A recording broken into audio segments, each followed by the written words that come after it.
সুপ্রিয় শ্রোতা, গল্প পাঠের আসর চ্যানেলে শুনতে যাচ্ছেন হুমায়ুন আহমেদ রচিত কৃষ্ণপক্ষ উপন্যাসটির ৩য় পর্ব।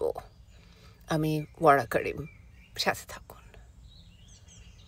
অরুদের বাড়ির নাম রূপনিলয়। 10 কাঠা জায়গা নিয়ে বেশ বড় বাড়ি, সামনেই বাগান আছে। উল্লসিত হবার মতো বাগান নয়, বরং বিরক্ত হবার মতো বাগান। যে কেউ এই বাগান দেখে ফুরুকুচকে বলবে, এত সুন্দর জায়গাটাকে গর্ত টর্ত খুঁড়ে এসব কি করেছে? আপাত দৃষ্টিতে যেগুলিকে গর্ত বলে মনে হচ্ছে তার কোনোটাই গর্ত নয়, জলাধার। অরুর বাবা জামিল সাহেব এইসব জলাধারের পরিকল্পনা করেছেন, যেখানে ফুটে থাকবে জলপদ্ম। এক একটা জলাধার ঘিরে থাকবে মিনি ফুল বাগান, বাড়ি ঠেকে রাখবে নীল পাতার বাগান বিলাসে। বিশেষ ধরনের আকাশী নীল রঙের বাগান বিলাসের চারা আনানো হলো শ্রীলঙ্কা থেকে। 4 বছরের মাথায় পাতা বেরুলে দেখা গেল পাতার রং নীল নয়, গোলাপি। জামিল সাহেব মালিকে ডেকে বললেন, গাছ 3টা কেটে ফেলো।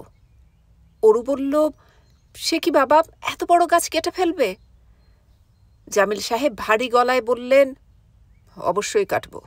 এ জাতীয় গাছে বাংলাদেশ ভর্তি। নীল পাতা চেয়েছিলাম, এগুলি কি নীল? এখন নীল না, হয়তো পরে নীল হবে। জামিল সাহেব আগের চেয়েও ভারী গলায় বললেন, হয়তো শব্দটা আমি অপছন্দ করি। হয়তো বলে পৃথিবীতে কিছু নেই। ইয়েস অথবা নো। তুমি যদি বলো এই গাছের পাতা অবশ্যই নীল হবে, আমি মালিকে কাটতে নিষেধ করব। অরু চুপ করে গেল। 3টা গাছই কেটে ফেলা হলো। জলপদ্মের বেলাতেও এই ব্যাপার।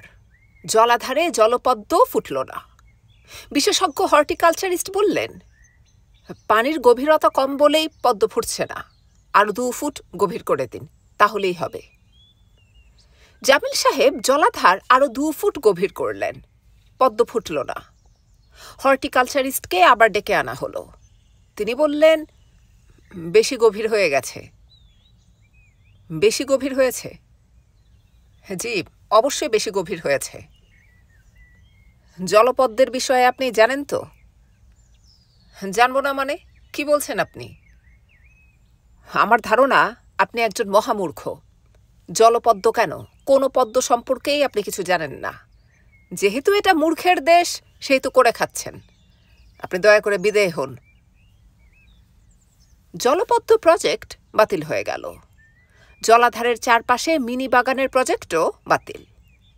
জামিল সাহেব এখন পুরো বাগান নিয়ে নতুন করে চিন্তাভাবনা করছেন। চিন্তাভাবনা শেষ হয়নি বলে বাগান শুরু হয়নি। যেহেতু মালি একজন আছে, নিয়মিত বেতন নিচ্ছে, সেহেতু সে এলোমেলোভাবে কিছু গাছ লাগিয়েছে। বেশিরভাগই গোলাপ। গোলাপ জামিল সাহেবের অপছন্দের ফুল, কিন্তু তার ছোট মেয়ে গোলাপ পাগল বলে তিনি গাছগুলি এখন পর্যন্ত সহ্য করে যাচ্ছেন। জামিল সাহেবের বয়স 65। স্বাস্থ্য শুধু যে ভালো তা না, অতিরিক্ত রকমের ভালো। দারোগা হয়ে চাকরিতে ঢুকেছিলেন, ডিআইজি হয়ে রিটায়ার করেছেন। সারদা পুলিশ একাডেমিতে ট্রেনিং নিতে যাবার আগের দিন তার বাবা, নবীগঞ্জ হাই স্কুলের অ্যাসিস্ট্যান্ট হেডমাস্টার মোতালেব সাহেব, তাকে নিয়ে বাড়ির পেছনে চলে গেলেন। সেখানে জামিল সাহেবের মায়ের কবর। মোতালেব সাহেব বললেন, তুমি তোমার মায়ের কবর ছুঁয়ে প্রতিজ্ঞা করো যে চাকরি জীবনে সৎ পথে কাটাবে। এমন চাকরিতে ঢুকেছ যেখানে সৎ থাকা খুবই কঠিন। প্রতিজ্ঞা করো। জামিল সাহেব বললেন, প্রতিজ্ঞা করার প্রয়োজন নেই। জানি প্রয়োজন নেই, তবু করো। তিনি প্রতিজ্ঞা করলেন। এই প্রতিজ্ঞা রিটায়ার করার দিন পর্যন্ত বহাল রেখেছেন। বেতনের প্রতিটি পয়সা হিসেব করে খরচ করেছেন। রিটায়ার করার পর জীবনের সমস্ত সঞ্চয় দিয়ে বাড়ি করলেন। দোতলা করার ইচ্ছা ছিল, 1 তলা করতেই সব শেষ হয়ে গেল। ভাগ্যিস সস্তার সময়ে 10 কাঠা জায়গা কেনা ছিল। জামিল সাহেবের আর্থিক অবস্থা এখন মোটেই সুবিধের না। সঞ্চয় কিছু নেই। পেনশনের অর্ধেক বিক্রি করে দিয়েছেন বলে প্রতি মাসে যা পান তার পরিমাণ নগণ্য। জামিল সাহেবের স্ত্রী রাহেলা একটি কলেজে অধ্যাপনা করেন। এই টাকাটা সংসারে লাগে। মোটামুটি অভিজাত এলাকায় একটি চমৎকার বাড়ি। বাড়ির সামনে বাগান এবং ২৪ ঘন্টার একজন মালি দেখে এই পরিবারের আর্থিক অবস্থা সম্পর্কে যে কেউ বিভ্রান্ত হতে পারে। বিভ্রান্ত হবার কিছু নেই। পরিবারটির আর্থিক অবস্থা শোচনীয়। জামিল সাহেবের ছোট মেয়ে অরুর বিয়ে ঠিক হয়ে আছে। সেই বিয়ে কিভাবে দেয়া যাবে তা জামিল সাহেব ভেবে পাচ্ছেন না। তার মেজাজ খুব খারাপ যাচ্ছে। তার ভয়ঙ্কর মেজাজে বাড়ির সবাই আতঙ্কগ্রস্ত, কারণ মানুষটির এর আগে ২ বার স্ট্রোক হয়েছে।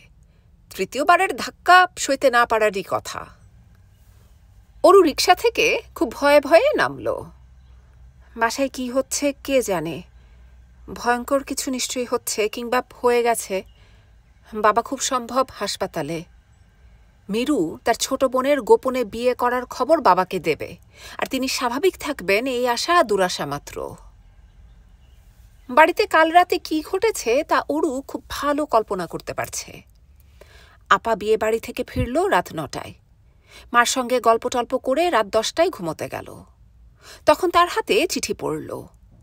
চিঠি পড়ার পর খানিকক্ষণ মাথায় হাত দিয়ে বসে থাকার পর সে একটা বিকট চিৎকার দিল। মা ছুটে এসে বললেন, কি হয়েছে? সে নিজেকে সামলে নিয়ে বলল, কিছু না মা, ঘুমাও। মা বললেন, হাতে কার চিঠি? মা চিঠি পড়লেন। বাবা পড়লেন। বাবার স্ট্রোক হলো। তাকে নিয়ে দুপুর রাতে সবাই গেল হাসপাতালে। এখনো সবাই হাসপাতালে, কেউ ফেরেনি। এই কারণেই বাড়ি খালি। মালি মতি ভাইকেও দেখা যাচ্ছে না। সকালবেলা খুরপি হাতে মতি ভাই সবসময়ই বাগানে থাকে। আজ কেন থাকবে না? অরু গেট খুলে বাগানে ঢুকল। মতি ভাইকে দেখা যাচ্ছে। ঝাঁঝরিতে করে পানি নিয়ে আসছে। অরু ভয়ে ভয়ে বলল, মতি ভাই, বাসার সব খবর ভালো? মতি বলল, হ। তার মানে সে কিছুই জানে না। মতিকে কিছু জিজ্ঞেস করাই ভুল হয়েছে। বাগান ছাড়া সে অন্য কিছু জানে না, জানার আগ্রহও নেই। এ বাড়ির একটা মানুষ মরে গেলে সে যতটা কষ্ট পাবে, তার চেয়ে অনেক বেশি কষ্ট পাবে একটা গোলাপ গাছ মরে গেলে। মতি ভাই, বাসায় কি কেউ নেই? আছে, খালি আম্মা গেছে কলেজে। বাবা আছেন? হ। তার মানে কি, চিঠি পড়েও বাবা নিজেকে সামলে নিয়েছেন? অপেক্ষা করছেন তার জন্যে? বিশ্রী অবস্থাটা এড়াবার জন্যে মা চলে গেছেন বাইরে? Aru calling bell টিপল। আজ কলিং বেলটাও যেন অন্যরকম করে বাজছে, কান্নার মতো শব্দ হচ্ছে। দরজা খুললেন জামিল সাহেব। তার হাতে খবরের কাগজ। তিনি মেয়েকে কিছু না বলে আগের জায়গায় ফিরে গেলেন। অরু ভয়ে ভয়ে বলল, কেমন আছো বাবা? তিনি বিরক্ত গলায় বললেন, যেমন সবসময় থাকি তেমন আছি। ভালো থাকার মতো কিছু ঘটেনি, আবার খারাপ থাকার মতোও কিছু ঘটেনি। আজকের খবরের কাগজ পড়েছিস? না বাবা। মন দিয়ে পড়। কি আছে কাগজে? কি আছে সেটা জানার জন্যই তো পড়তে বলছি। নে, কাগজটা হাতে করে নিয়ে যা। কাগজ হাতে অরু বাড়ির ভেতর ঢুকল। বোঝাই যাচ্ছে বাবা এখনো কিছুই জানে না। আপা তাকে বলেনি। বুদ্ধিমতির মতো চেপে গেছে। মিরু বারান্দায় মোড়ায় বসে ছেলেকে ডিম পোচ খাওয়াবার চেষ্টা করছে। চেষ্টার ফল হয়েছে ভয়াবহ। সারা মুখে গায়ে মেঝেতে ডিমের ছড়াছড়ি। মিরু বলল, তুই না বললি দুপুরের দিকে আসবি, এখন চলে এলে যে? ভালো লাগছিল না। আপা, তুমি চিঠিটা পড়েছ? কোন চিঠি? তোমার টেবিলের উপর একটা চিঠি ছিল না? ছিল নাকি? কই দেখিনি তো। কার চিঠি? জবাব না দিয়ে অরু মিরুর ঘরে ঢুকে গেল। চিঠি সরিয়ে ফেলতে হবে। ২-১ দিন পরে জানালেও কোনো ক্ষতি নেই। ঘুমে তার শরীর ভেঙে আসছে। অরু ঠিক করল গরম পানি দিয়ে সে দীর্ঘ একটা শাওয়ার নেবে। তারপর পরপর ২ কাপ চা খেয়ে টানা ঘুম দেবে। তার আগে অবশ্যই খবরের কাগজটা পড়ে ফেলা দরকার। বাবা জেরা করবেন। কলম্বোয় একদিনের সার্ক শীর্ষ বৈঠক। বাকেরগঞ্জ ৫ আসনে আজ ভোট। ত্রিমুখী লড়াই। সোভিয়েত ক্ষমতা কেন্দ্রগুলি ইয়েলসিনের দখলে। আর 40 ঘণ্টার ধর্মঘট পালন করুন স্কপ নেতৃবৃন্দ। বগি লাইনচ্যুত, 7 জন যাত্রী আহত। হেডিং পড়ার পর আর কিছু পড়তে ইচ্ছে করে না। হেডিং পড়তে গেলেই হাই ওঠে, খবর পড়বে কি। অরু ময়নার মাকে গরম পানি করতে বলে আবার বারান্দায় এলো। আপা ডিম খাওয়ানোর চেষ্টা চালিয়ে যাচ্ছে। নতুন আরেকটা ডিম পোচ দেখা যাচ্ছে। আবিরের মুখের সামনে চামচ ধরে মিরু বলছে, একটু হা করো বাবু, একটু হা করো। আম্মু তোমার লাল টুকটুকে ছোট্ট জিভটা দেখতে চায়। আমার বাবুর মতো সুন্দর জিভ এই পৃথিবীতে আর কারোরই নেই। অরু বলল, কেন যন্ত্রণা করছো আপা, ছেড়ে দাও না। নিজের চোখে দেখছিস না স্বাস্থ্যের কি হাল, তারপরে বলছিস ছেড়ে দিতে। জোর করে খাওয়াবে, তারপর বমি করে সবটা ফেলে দেবে। ফেলুক, তোর বাচ্চাকে তুই তোর থিওরি মতো মানুষ করিস। খেতে চাচ্ছে না তবু তুমি জোর করে খাওয়াবে। তোমাকে কেউ জোর করে খাওয়ালে তোমার ভালো লাগতো? তোমার সামনে থেকে যা তো। চিঠির ব্যাপারটা মিরু উল্লেখ করল না। কিছু জিজ্ঞেস করলে বানিয়ে বানিয়ে এক গাদা কথা বলতে হতো। অল্প কথায় মিথ্যা বলা যায় না, সামান্য মিথ্যাও অনেক ফেনিয়ে ফেনিয়ে বলতে হয়। মিরু বলল, কাল বিয়ে বাড়িতে দারুণ মজার একটা ব্যাপার হয়েছে। আমি হাসতে হাসতে, কি হয়েছে? মিরু কি হয়েছে তা বলা বন্ধ রেখে বাবুকে ডিম খাওয়ানোয় ব্যস্ত হয়ে গেল। খাও লক্ষ্মী সোনা, খাও, হাঁ করো, দেখি আমার বাবুর লাল টুকটুকে জিভটা দেখি। অরু বলল, কাল বিয়ে বাড়িতে কি হয়েছিল আপা? ও মা গো, কি সুন্দর আমার বাবুর জিভ। দেখছিস না বাবুকে খাওয়াচ্ছি, কেন বিরক্ত করছিস? আচ্ছা আচ্ছা, আর বিরক্ত করব না। তুই বাবাকে 1 কাপ চা দিয়ে আয় তো। আমার কাছে চা চেয়েছিলেন, আমি বাবুর খাওয়া নিয়ে আটকা পড়ে গেলাম। ছাড়া পাবে কখন? কি জানি কখন, এ তো হাই করছে না। ঠাস করে একটা চড় দাও আপা, চড় খেলে হা করবে, তখন মুখে ডিম ঢুকিয়ে আরেকটা চড় দাও, ভয় পেয়ে ডিম গিলে ফেলবে। মিরু কঠিন চোখে তাকালো। অরু চলে গেল রান্নাঘরে বাবার জন্যে চা বানাতে। ময়নার মা চা বানানোর কাজটা ভালোই পারে, কিন্তু তার চা বাবা মুখে দেবেন না। তার রান্না করা খাবার খেতে কোনো অসুবিধা নেই, শুধু চা খাওয়া যাবে না। অরু বাবার সামনে চায়ের কাপ নামিয়ে রেখে বলল, বাবা চা। জামিল সাহেব চোখ বন্ধ করে আতশোয়া হয়ে আছেন। তিনি চোখ খুললেন না, চোখ বন্ধ রেখেই বললেন, বস মিরু। মিরু না বাবা, আমি অরু। তোকে তো চা বানাতে বলিনি, মিরুকে বলেছিলাম। দায়িত্ব ট্রান্সফার করে দেবার যে বদ অভ্যাস মিরুর হয়েছে, তার ফলাফল সুদূর প্রসারী। তাকে যখন যা করতে বলি তখনই সে তা অন্যের ঘাড়ে চাপিয়ে দেয়, 1 সেকেন্ড দেরি করে না। কাল তাকে বললাম শার্ট ইস্ত্রি করে দিতে, সে সঙ্গে সঙ্গে চেঁচিয়ে বলল, মা বাবার শার্ট ইস্ত্রি করে দাও। বাবুকে নিয়ে ব্যস্ত থাকে। তাই তো দেখছি। তুই বস। আমি এখন গোসল করব বাবা, পানি গরম করা হয়েছে, দেরি করলে ঠান্ডা হয়ে যাবে। গোসল ঠান্ডা পানি দিয়েই করতে হয়। শীতকালে গোসল করতে হয় বরফ শীতল পানি দিয়ে, আর গরমকালে ফুটন্ত পানি দিয়ে। গরমকালে লিউকওয়ার্ম পানি দিয়ে। খবরের কাগজ পড়তে বলেছিলাম, পড়েছিস? চোখে পড়ার মতো কি পেয়েছিস? তেমন কিছু পাইনি। তোদের সমস্যা কি জানিস? তোদের সমস্যা হচ্ছে তোরা নিজেদের নিয়ে ব্যস্ত। আশেপাশে কি হচ্ছে না হচ্ছে সেদিকে কোনো লক্ষ্য নেই, উৎসাহও নেই। আজকের খবরের কাগজের ফ্রন্ট পেজে একজন কুষ্ঠরোগীর কথা ছাপা হয়েছে। সে আসলে কুষ্ঠরোগী নয়, মেকআপ নিয়ে রোগী সাজত, ফার্ম গেটের ওভারব্রিজে শুয়ে ভিক্ষা করত। সে ধরা পড়েছে। সমস্ত কাগজের ফ্রন্ট পেজে তার ছবি, বিশাল নিউজ। অরূপ ক্ষীণ স্বরে বলল, ভেরি ইন্টারেস্টিং। জামিল সাহেব কড়া গলায় বললেন, মোটেই ইন্টারেস্টিং নয়।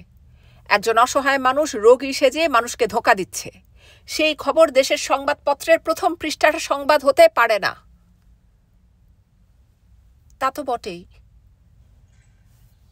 তুই কোনো কিছু না বুঝেই বললি, তা তো বটেই। গোসল করতে যাই বাবা, পানি ঠান্ডা হয়ে যাচ্ছে। জামিল সাহেব জবাব দিলেন না, বিরক্ত মুখে চায়ের কাপে চুমুক দিতে লাগলেন।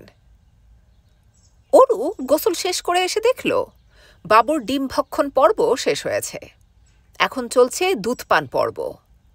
দুধও ডিমের মতো চামচে করে খাওয়ানো হচ্ছে। চুল আঁচড়াতে আঁচড়াতে অরু বলল, আপা একটা কাজ কর, ফুটবলের পাম্প কিনে আন, তারপর সেই ফুটবল পাম্পে দুধ ভরে বাবুর মুখে পাম্প করে দে। মিরু বলল, এইসব রসিকতা আমার ভালো লাগে না। তোমার তো এখন পৃথিবীর কোনো কিছুই ভালো লাগে না। তুই সবসময় আমার পেছনে লাগিস না তো অরু, আমার অসহ্য লাগে। আর শোন, আজ বিকেলে বাসায় থাকবি। আবরার সাহেব টেলিফোন করেছিলেন, কথার ভঙ্গি দেখে মনে হলো বিকেলে আসবেন। আসবেন বলেছেন? সরাসরি বলেননি, জিজ্ঞেস করছিলেন তোর কথা। আমি বললাম বন্ধুর বাড়িতে গেছে, রাতে থাকবে। সে বন্ধুর টেলিফোন আছে কিনা জিজ্ঞেস করছিলেন। ও, তুই আজ বিকেলে বাসায় থাকবে কিনা জানতে চাচ্ছিলেন। আমি বলেছি থাকবে, আপনি আসতে চাইলে আসুন। কি বললেন, আসবেন? কিছু বলেননি, আসবেন তো বটেই। তুই বিকেলে বাসায় থাকিস। আমি বাসায়ই থাকব, যাব আর কোথায়। গোসল করে 1 কাপ গরম চা খাবার পর পর অরুর ঘুম কেটে গেল। একটু আগে ঘুমে চোখ জড়িয়ে আসছিল, এখন ঘুম নেই। শরীরে কোনো ক্লান্তি বোধও নেই। সে ঠিক করল আবরারকে লেখা চিঠিটা শেষ করে ফেলবে। আজ যদি আসেন তাকে হাতে হাতে দেবে, না এলে বাসায় গিয়ে দিয়ে আসবে। সে বিয়ের জন্যই অপেক্ষা করছিল। বিয়ে হয়ে গেছে, আর অপেক্ষা করার কিছু নেই। অরু দীর্ঘ চিঠি লিখতে পারে না। অনেক কিছু লেখার জন্যে সে কাগজ কলম নিয়ে বসে। খানিকটা লেখার পর মনে হয় সব লেখা হয়ে গেল। সেই অর্থে আবরারকে লেখা তার চিঠিটা বেশ দীর্ঘ বলা যেতে পারে। চিঠিতে সম্বোধন নেই। কি সম্বোধন দেয়া যায় অনেক ভেবেও সে বের করতে পারেনি। সুজনে সু, প্রিয়জনে সু, কোনোটাই মানায় না। তাছাড়া চিঠি যতটুকু লিখে রেখেছে তার কাছে ভালো লাগেনি। মনে হয় পুরো ব্যাপারটা আরও সুন্দর করে গুছিয়ে লেখা যেত। আপনি নিশ্চয়ই আমার এই দীর্ঘ চিঠি দেখে আতকে উঠে ভাবছেন ব্যাপারটা কি। হাতের লেখা দেখেও নিশ্চয়ই বিরক্ত হচ্ছেন। ভাবছেন এই মেয়েটার হাতের লেখা এত বাজে কেন। এ জীবনে আমি যত বকা খেয়েছি তার 60% হচ্ছে খারাপ হাতের লেখার জন্যে। এসএসসি এবং এইচএসসিতে আমি কোনো মতে টেনে টুনে ফার্স্ট ডিভিশন পেয়েছি। আমার ধারণা আমি আরও ভালো করতাম। এক্সামিনাররা হয়তো আমার হাতের লেখা পড়তেই পারেননি। আপনিও পড়তে পারছেন কিনা জানি না। পুরো চিঠি যদি না পড়েন তাহলে এক্সামিনারদের মতো আপনিও আমাকে অনেক কম নম্বর দেবেন। দয়া করে পড়ুন। বুধবার আমার বিয়ে হবার কথা, আজ সোমবার। বিয়ের এখনও 2 দিন দেরি। আমি ঠিক করে রেখেছি চিঠি শেষ করে রাখব, কিন্তু আপনাকে দেব না। আপনাকে দেয়া হবে বিয়ের 1 দিন পর। যেহেতু আপনি এখন চিঠি পড়ছেন, আপনি ধরে নিতে পারেন যেদিন বিয়ে হবার কথা সেদিনই হয়েছে। যার সঙ্গে বিয়ে হয়েছে সে আপনার তুলনায় অতি নগণ্য মানুষ। এমএ পাশ করেছে, কোনো মতে একটা 2nd ক্লাস জোগাড় করেছে। চাকরির সন্ধানে ঘুরছে শিকারী কুকুরের মতো। যেখানেই তার মনে হয়েছে চাকরির সম্ভাবনা আছে সেখানেই সে উপস্থিত হয়েছে। আপনি শুনলে নিশ্চয়ই হাসবেন, চাকরির জন্যে সে ময়মনসিংহের এক পীর সাহেবের মাজার জিয়ারত করে এসেছে। এখনও কিছু হয়নি। চট করে যে হবে সে সম্ভাবনাও ক্ষীণ। দেশের চাকরি বাকরি এখন পীর ফকিরদের হাতে না। যাদের হাতে তারা মুহিবকে চাকরি দেবে না। বুঝতেই পারছেন ওর নাম মুহিব। যেসব জিনিস মেয়েরা পছন্দ করে না তার সবই মুহিবের মধ্যে আছে। রুচি এক বস্তু তার নেই। এমন সব কুৎসিত রঙের শার্ট পরে সে আসে যা সুস্থ মাথার কোনো মানুষ কিনতে পারে না। একবার সে গোলাপি রঙের একটা হাওয়াই শার্ট পরে উপস্থিত হয়েছিল। সিল্কের শার্ট, সেকেন্ড হ্যান্ড মার্কেট থেকে ৩৩ টাকায় কিনেছে, এবং তার ধারণা হয়েছে এত সুন্দর শার্ট সে তার জীবনে আগে কখনো পরেনি। সে অসম্ভব ভীরু। একদিন তাকে নিয়ে আমি পাবলিক লাইব্রেরির সামনের রাস্তা দিয়ে হাঁটছি। হঠাৎ বদ টাইপের এক আধবুড়ো লোক ইচ্ছে করে আমাকে ধাক্কা দিয়ে এগিয়ে গেল।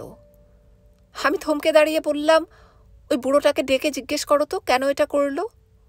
মুহিব বলল, আহা বাদ দাও না, পথ চলতে ধাক্কা লাগে না।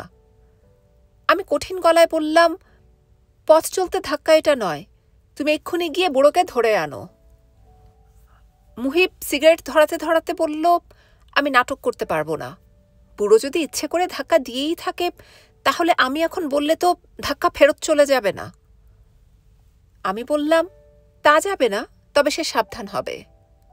মুহিব বলল, তাকে সাবধান করার দায়িত্ব নিতে আমার ইচ্ছে করছে না। তুমি পুরো ব্যাপারটা ভুলে যাও তো, তুচ্ছ জিনিস মনে ধরে রাখলে হয় না। রাগে আমার গা জ্বলে গেল। তার কাছে সবই তুচ্ছ জিনিস। সে তার বোনের সঙ্গে থাকে, তার দুলাভাই তাকে দিনরাত অপমান করে।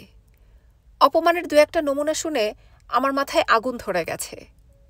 অথচ সে নির্বিকার, তার কাছে এসব হচ্ছে তুচ্ছ জিনিস। তার টাইপ সম্পর্কে বুঝবার জন্যে একটা ঘটনার কথা শুধু উল্লেখ করি। আপনি অসম্ভব বুদ্ধিমান, একটা ঘটনা থেকে তার চরিত্র ধরে ফেলতে পারবেন। বেশি দিন আগের কথা না, মাস তিনেক হবে। তার সঙ্গে গল্প করতে করতে আসছি। সে হঠাৎ বলল, 1 সেকেন্ড দাঁড়াও, বাথরুম সেরে আসি। আমি হতভম্ব হয়ে বললাম, কোথায় বাথরুম সারবে? সে নির্বিকার ভঙ্গিতে বলল, রাস্তার পাশে, ড্রেন আছে তো, দাঁড়িয়ে দাঁড়িয়ে ঝামেলা চুকিয়ে ফেলব, নো প্রবলেম। আমি বললাম, রাস্তায় শত শত লোক যাচ্ছে, এর মধ্যে তুমি বাথরুম সারবে? সে বলল, হ্যাঁ। আমি বললাম, তুমি কি প্রায়ই এরকম করো? সে বলল, আমার মতো যুবক যাদের কাজই হচ্ছে সারাদিন শহরে ঘুরে বেড়ানো, বাথরুম সারার মতো কাজ তাদের এভাবেই করতে হয়। এটা তো স্যান ফ্রান্সিসকো শহর নয় যে রাস্তার মোড়ে মোড়ে পাবলিক টয়লেট থাকবে। আমি বললাম, তুমি যদি সত্যি এরকম করো তাহলে কিন্তু আমি চলে যাব, আর কখনো আমার দেখা পাবে না। সে বলল, তুমি কি চাও আমি ব্লাডার ফেটে মরে যাই? এই বলে সে আমাকে সম্পূর্ণ উপেক্ষা করে রাস্তার পাশের একটি আম গাছের দিকে এগিয়ে গেল। এ থেকে আপনি নিশ্চয়ই ওর মানসিক গঠন বুঝতে পারছেন। আপনার সঙ্গে ওর কোনোই মিল নেই। চিঠি এই পর্যন্ত পড়েই অরুর ঘুম পেয়ে গেল। ময়নার মা ঘরে ঢুকে বলল, আফা, আপনারে বড় আফা ডাকে। অরু বিরক্ত মুখে বলল, কেন? বাবু বমি করতেছে। বমি করবে তা তো জানা কথাই, এতক্ষণ যে করেনি তাই ভেবে আশ্চর্য হচ্ছি। আপাকে গিয়ে বলো আমি যেতে পারবো না, আমি এখন ঘুমোবো। খবরদার, দুপুরে আমাকে ডাকতে পারবে না, ভাত খাওয়ার জন্যেও ডাকবে না। যদি টেলিফোন আসে তাহলে বলবে আমি বাসায় নেই। ময়নার মা চলে যাবার পর মিরু দরজা ধরে দাঁড়ালো। রাগী গলায় বলল, বাবু বমি করছে আর তুই আসছিস না?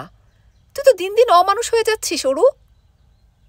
অরু বলল, আমি ঘুমোচ্ছি আপা, আমাকে ডিস্টার্ব করো না।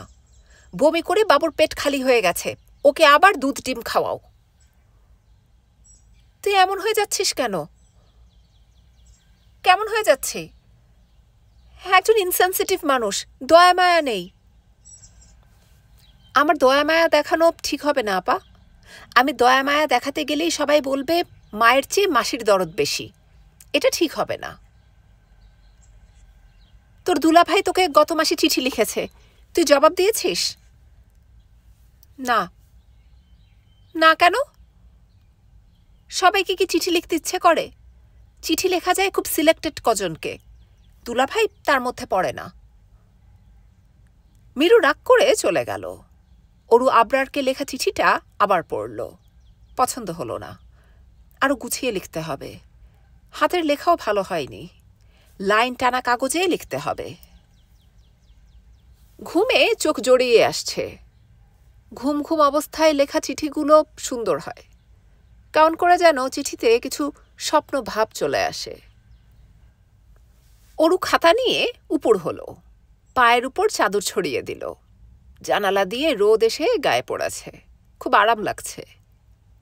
অরু লিখতে শুরু করল। প্রথমেই সম্বোধন। সম্বোধনটাই কঠিন। সম্বোধনে অনেকখানি বলা হয়ে যায়। অরু লিখল, প্রিয়তমেষু। এই সম্বোধনের চিঠি আবরার সাহেবকে পাঠানো যায় না। এই চিঠি মুহিবের জন্যে। এটা মন্দ না। মুহিব ফিরে এলে সে অনেকদিন দেখা করবে না। পালিয়ে পালিয়ে বেড়াবে কিংবা চলে যাবে মামার বাড়ি কেন্দুয়ায়। মুহিব যখন চিন্তায় চিন্তায় অস্থির, তখন হঠাৎ চিঠি পাবে। প্রিয়তমেষু, তুমি ভোরবেলা হুট করে চলে গেলে। এটা একদিকে ভালোই হয়েছে। আমি নিজেকে গুছিয়ে নেবার মতো সময় পেয়েছি। বিরহে কাতর হইনি। গল্প উপন্যাসের নায়িকারা সম্ভবত বিরহে কাতর হয়ে কাঁদতে বসত। আমি কি করেছি জানো? আমি খুব সহজ স্বাভাবিক ভঙ্গিতে নিজে নিজেই আরেক কাপ চা বানিয়ে খেলাম। চা শেষ করার আগেই তোমার বন্ধু এবং বন্ধুপত্নী এসে উপস্থিত। রাতে আমাদের ফেলে দুজনেই চলে গিয়েছিল, এই দুঃখে তারা কাতর। তোমার বন্ধু বজলু সাহেব একটু পরপর বলছেন, ভাবি আমি একটা ছাগল, শুধু ছাগল না, রাম ছাগল, আমাকে দয়া করে ক্ষমা করে দিন। বেচারার ক্ষমা প্রার্থনার ভঙ্গি দেখে মায়া লাগছিল। তিনি অবশ্যই তোমাকেও একটু পরপর রাম ছাগল বলছিলেন, কারণ তুমি আমাকে ফেলে চলে গেছ। বজলু সাহেবের স্ত্রী আমাকে আড়ালে নিয়ে একগাদা প্রশ্ন করলেন। সেসব প্রশ্নের ৭০% চূড়ান্ত রকমের অশ্লীল। এই মহিলার অশ্লীল কথাবার্তার দিকে মনে হয় খুব ঝোঁক আছে। শুরুতে তার কথাবার্তা শুনে রাগ লাগছিল। তারপর অবশ্যই রাগ দূর করে হেসে হেসে আমিও বানিয়ে বানিয়ে অনেক কথা বলেছি। বাসায় ফেরার সময় খুব টেনশন হচ্ছিল। ভেবেছিলাম বাসায় ভয়াবহ কিছু হয়ে গেছে।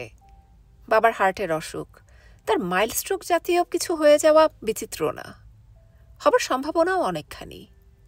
কারণ হচ্ছে বাবা তার পছন্দের একটি ছেলের সঙ্গে আমার বিয়ে ঠিকঠাক করে রেখেছেন। বাবা হচ্ছেন সেই জাতের মানুষ যারা মনে করেন এই পৃথিবীতে তাদের মতামতটাই প্রধান। অন্য কারোর কোনো মতামত থাকতে পারে না, থাকা উচিত না। ওই ছেলের সঙ্গে বাবার পরিচয় কি করে হলো শোনো। একদিন বাবার খুব মাথা ব্যথা।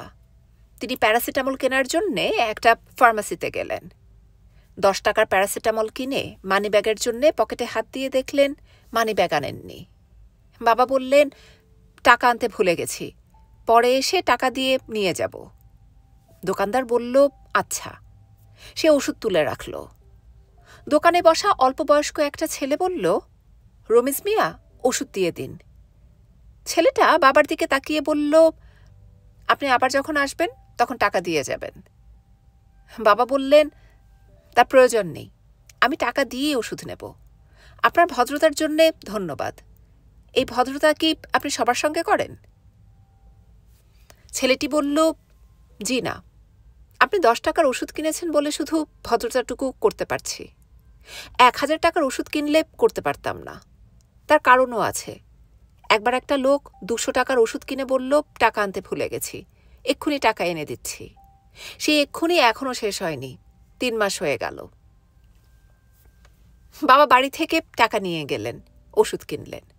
ছেলেটির সঙ্গে আরও খানিকক্ষণ কথাবার্তা হলো। জানা গেল সে ডাক্তার, গত বছর মাত্র পাশ করেছে। কথা বলে বাবা মুগ্ধ। বাবা সহজেই মুগ্ধ হন না। তিনি সহজে যা হন তা হলো বিরক্ত। তিনি যখন মুগ্ধ তখন ধরে নিতে হবে মানুষটার মধ্যে মুগ্ধ হবার মতো কিছু আছে। ভদ্রলোক কয়েকবার এলেন আমাদের বাসায়। আমি খুব আগ্রহ নিয়ে তার সঙ্গে কথা বললাম। বাবা কেন মুগ্ধ হলেন তা জানাই ছিল আমার আগ্রহের প্রথম কারণ। দ্বিতীয় কারণ হচ্ছে, বাবার প্রিয় মানুষটির সঙ্গে তোমাকে মিলিয়ে দেখতে চাচ্ছিলাম। মিলিয়ে মন খারাপই হলো। আবরার সাহেবকে 100-তে 90 দিলে তুমি পাও 40। মানুষটা অসম্ভব ভদ্র। মেকি ভদ্রতা না, আসল জিনিস। বাবা একদিন জিজ্ঞেস করলেন, কিরে ছেলেটা কেমন? আমি বললাম, ভালো। বাবা ধমক দিয়ে বললেন, বি স্পেসিফিক, কেমন ভালো, কেন ভালো? আমি বললাম, তার সঙ্গে কথা বলে আরাম পাওয়া যায়, বুদ্ধিমান মানুষ। বাবা বললেন, আর কিছু? আমি বললাম, উনি খুব ভদ্র।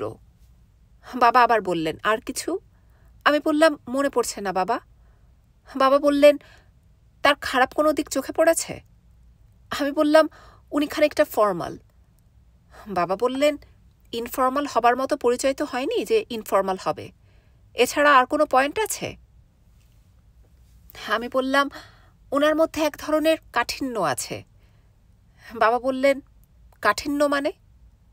আমি তখন বললাম, ওনার সঙ্গে যখন কথা বলি তখন ওনাকে আমার কেমন যেন মাস্টার মাস্টার মনে হয়। বাবা তখন জিজ্ঞেস করলেন, এছাড়া আর কিছু মনে পড়ছে না? আমি বললাম, জি না। বাবা বললেন, ভালো কথা। আমি ছেলের সঙ্গে তোর বিয়ে দেবার চিন্তা করছি। প্রাথমিক আলোচনা ছেলের বাবার সঙ্গে করেছি, তারা যথেষ্ট আগ্রহী। আমি ছেলের ব্যাকগ্রাউন্ড সম্পর্কে আরও কিছু খোঁজ নেব, তারপর ফাইনাল কথা বলবো। তোকে খবরটা দেয়া দরকার বলেই দিচ্ছি, তোর মতামত চাচ্ছি না। বুঝতে পারছিস? আমি বললাম, পারছি। বাবা বললেন, একটা কথা তোকে বলা দরকার। এই ছেলে MBBS ফাইনাল পরীক্ষায় গত 15 বছরের রেকর্ড ভেঙেছে। জনস হপকিন্স বিশ্ববিদ্যালয়ে তাকে স্কলারশিপ দিয়ে নিয়ে যাচ্ছে। একটা গাধা টাইপ ছেলের সঙ্গে মহা সুখে জীবনযাপন করার চেয়ে ব্রাইট ছেলের সঙ্গে মোটামুটি সুখে জীবনযাপনও আনন্দের। এই কথাটা মনে রাখবি। আচ্ছা, এখন যা। তুমি তো বাবাকে চেনো না, কাজেই বুঝতে পারছো না যে বাবার মুখের উপর কথা বলা অসম্ভব। আমি কিছুই বললাম না। তার 4 দিন পর ছেলের মা আমাকে দেখতে এলেন। মহিলার মনটা মায়ায় ভর্তি। তিনি এসে কি করলেন জানো? আমাকে জড়িয়ে ধরে খানিকক্ষণ খুব কাঁদলেন। তারপর একটা মুক্ত বসানো আংটি আমার হাতে পরিয়ে দিলেন। সেই আংটি আমি সারাক্ষণ হাতে পরে থাকি, এখনও আমার হাতে আছে। শুধু বিয়ের দিন খুলে ভ্যানিটি ব্যাগে রেখেছিলাম। আংটি পরে থাকতে হয় বাবার ভয়ে। বুঝলেন সাহেব? আপনি কি বুঝতে পারছেন আমি কি সমস্যায় আছি? নাকি পারছেন না? শুধু রাগ করছেন এত ঘটা করে ওই ছেলের কথা কেন লিখলাম? এখন যে কথাটি লিখব তা পড়লে তোমার সব রাগ চলে যাবে। কথাটা হচ্ছে, আমি আমার সমগ্র জীবনের বিনিময়ে তোমাকে চেয়েছিলাম, তোমাকে পেয়েছি। পৃথিবীর কাছে আমার আর কিছুই চাইবার নেই। অরুর চোখ ঘুমে জড়িয়ে আসছে। সে খাতা বন্ধ করে বালিশের নিচে রেখে ঘুমিয়ে পড়ল। গাঢ় ঘুম। ঘুমের মধ্যে বিচিত্র একটা স্বপ্ন দেখল। মুহিব বেড়াতে এসেছে তাদের বাসায়, খালি গায়ে এসেছে। মুহিব গম্ভীর মুখে বলল, অরু, তোমার মা বাবাকে ডেকে আনো, আমি ওনাদের সঙ্গে দেখা করতে এসেছি। খালি হাতে আসিনি, মিষ্টি নিয়ে এসেছি, 2 কেজি স্পঞ্জ রসগোল্লা।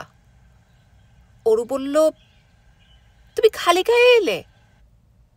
খালি গায়ে না এসে কি করব? তুমি আমার পাঞ্জাবিটা পুড়িয়ে ফেললে না? পাঞ্জাবিটা পরে আসবো বলে ভেবেছিলাম। এইভাবে তুমি তো বাবা মার সঙ্গে দেখা করতে পারবে না। তাহলে কি করব? চলে যাব?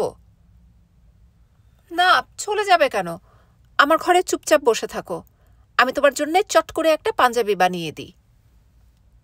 পারবে? অবশ্যই পারবো, কাপড় কেনা আছে। সময় লাগবে না তো? না, সময় লাগবে না। সিম্পল পাঞ্জাবি বানাবো, গলায় একটু হালকা সুতার কাজ করে দেব। দেরি হবে না তো? না, দেরি হবে না। স্বপ্নের পরবর্তী অংশে দেখা গেল অরুর বিছানায় শুয়ে মুহিব ঘুমোচ্ছে। তার গায়ে সাদা চাদর। অরু মেঝেতে বসে পাঞ্জাবির গলায় সুতোর কাজ করছে। কাজটা খুব দ্রুত করতে হচ্ছে বলে সূচ বারবার আঙুলে ফুটে যাচ্ছে, রক্ত বেরোচ্ছে। সেই রক্ত লেগে যাচ্ছে পাঞ্জাবিতে। অরু যতই তাড়াহুড়া করছে ততই পাঞ্জাবির গায়ে রক্ত মেখে যাচ্ছে।